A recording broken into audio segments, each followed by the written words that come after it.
turns out an overwhelming percentage of Americans are in favor of the recent loan shark legislation that was proposed by Representative Alexandria Ocasio-Cortez and Bernie Sanders.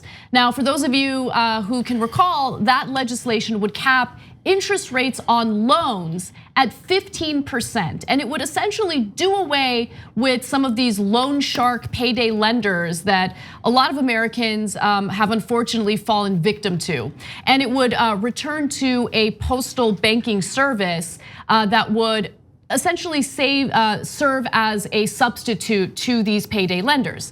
Now, with that said, recently there was a poll done by Business Insider using SurveyMonkey to figure out how Americans feel about this. And interestingly enough, nearly 70% of Republican primary voters and 73% of Democratic primary voters said they either support or strongly support the legislation or capping these interest rates. So again, I mean, if you look at it, 70%, the vast majority of Republican primary voters are in favor of this, which is great. Overall, about 68% of respondents said they either support or strongly support the plan, and only 10% oppose the rate capping component of the Loan Shark Prevention Act. Isn't that sad that we have to be surprised the Republicans are 70% of them are not okay with being screwed? Isn't that weird? Yeah. It's like, oh my God, 70% of Republicans don't want to be screwed over. Crazy how that works.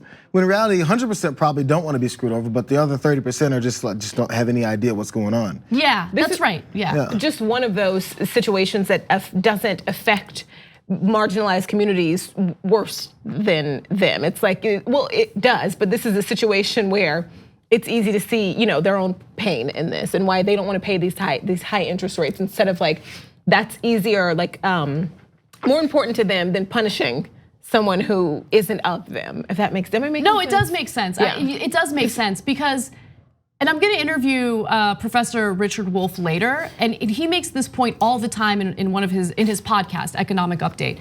Look, the way that politicians distract us from the failures of capitalism is by pointing to the others and fear-mongering about the others. So all of the social issues are meant to, again, distract us, whereas the one thing that really does unite us across the ideological spectrum is this desire for economic justice and for economic equity.